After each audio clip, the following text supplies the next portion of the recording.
얼마 전 한 대학교 신입생들의 오픈 카톡방이 화제가 됐다. 한 학생이 단톡방에서 탈북민 입학 전형으로 들어온 학생에게 탈북민 전형으로 들어왔으면 조용히 있으라는 메시지를 보낸 것이다. 이 카톡 대화가 커뮤니티에 올라오자 수많은 학생들이 입시 지옥을 겪어야 하는 현실을 생각하면 이해가 된다는 입장과 탈북민 전형이라고 무시한 건 경솔한 행동이었다는 입장에 엇갈렸다. 살면서 북한 이탈 주민을 한 번도 만나보지 못한 사람들도 많겠지만 사실 적잖은 대학이 북한 이탈 주민 입학 전형을 따로 두고 있다. 유튜브 댓글로 탈북 학생들은 대학을 쉽게 들어갈 수 있는지 취재해달라는 의뢰가 들어와 실제 탈북민 전형으로 대학에 입학한 대학생과 서울대, 연세대 등 탈북민 전형을 시행하는 대학들에 물어봤다.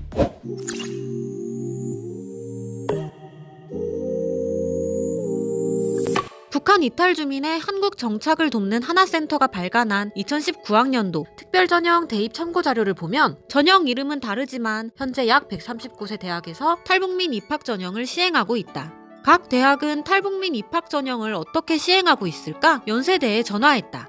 90년대부터 재외국민 전형에서 전형을 하다가 2013학년도부터 수시 모집 전형에 고른 기회 전형으로 지금 선발하고 있고요. 서류 면접 통해서 선발하고요. 서울대는 2005년부터 재외국민 특별전형의 일부로 시행하다가 2010년부터는 기회균형 선발 특별전형으로 현재까지 선발하고 있다. 일반적으로 탈북민 대입전형은 정원 외 인원으로 모집하고 있다. 고등교육법 시행령에 따르면 정원 외 특별전형으로 뽑는 신입생은 대학이 자율적으로 정할 수 있다. 그래서 북한 이탈 주민 전형으로 몇 명을 뽑을지, 어떤 기준으로 뽑을지도 각 대학이 알아서 정한다. 고등교육법 시행령상에 정원 외로 더 뽑을 수 있는 규정이 있어요. 북한 이탈 주민 관련해서는 그거에 근거해서 그 기준이나 대상을 정하는 것도 대학에 알아서 하시면 되는 거고요. 북한 이탈 주민 전형도 다른 대입 전형과 마찬가지로 일반적으로 자기소개서, 학생부 등 서류 전형과 면접을 거친다. 서울대 등 일부 대학은 수능 성적을 반영하기도 한다. 이렇게 북한 이탈 주민 전형으로 2019학년도에 연세대 2명, 고려대 6명이 합격했고 서울대는 2020학년도에 2명이 최초 합격했다. 해마다 선발 인원은 약간 명으로 공지돼 있고 저희가 이렇게 정확한 숫자를 말씀드리긴 어려운데 매년 지원자의 학업 수준에 따라서 선발 인원이 좀 달라지는 것 같아요.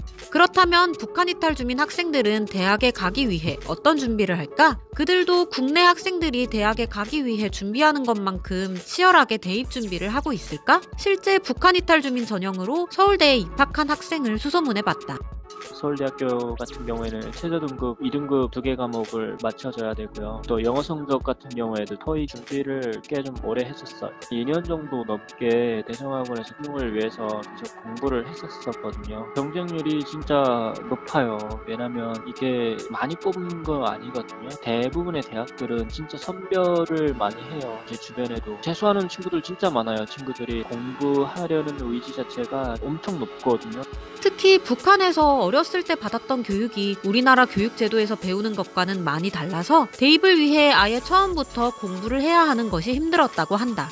물론 특별 전형이기 때문에 일반 학생들과 비교하지는 못하죠. 일반 학생들 같은 경우에는 이게 진짜 역차별이 아닌가, 저렇게 대학교를 쉽게 갈 수 있나라고 하겠지만 사실 탈북민들 같은 경우에는 진짜 엄청난 도전을 하는 거고 어찌 보면 지금까지 삶에서 가장 어려운 일일 수 있거든요. 대학이라는 게 단순히 학업을 넘어서 새로운 친구들 만나고 뭔가 팀플도 해야 되고 이런 하나하나가 사실 굉장히 어려운 도전 같은 건데 기회를 주는 것만큼 대부분 학생들이 사실 열심히 다들 공부를 하고 있고요.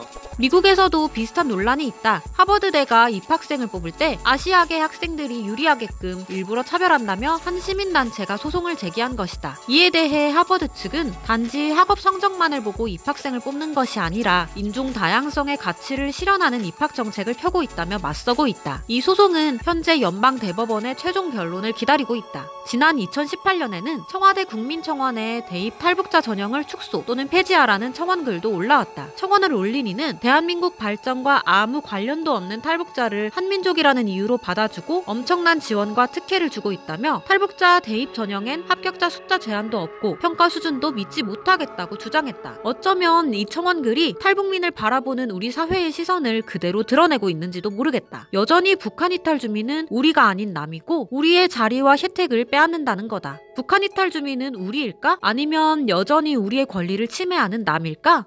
당신도 취재를 의뢰하고 싶다면 구독하고 댓글로 의뢰하시라. 지금은 국가 재난시마다 공무원들은 왜 노란 옷을 입냐는 의뢰가 들어와 취재하고 있다. 구독하고 알림 설정 누르면 조만간 취재 결과가 올라올 거다.